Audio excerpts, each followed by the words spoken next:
for joining us. What I want to do today is just introduce you to our latest strap, the Wraptie 90. It's a super compact, lightweight, elasticated strap that we've just designed specifically for those smaller, more lightweight jobs. And probably the best application is going to be the bicycle. Now there's two different ways to use this strap. What you'll see here is how we normally store it when we don't carry it in the back pocket. So it just wraps around and it's now ready for use. So it's super quick to keep ready and super quick to use.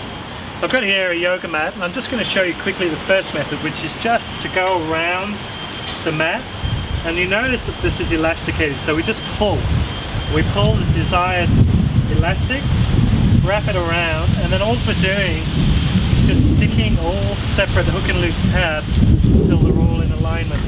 That's literally all we do. We've now got a secure and strong fixing point, so that's not going to come undone. So the second way to do it, if it's not already on the bike, is just to take the strap, figure out where you want to put it, and then with the desired tension in the strap, just wrap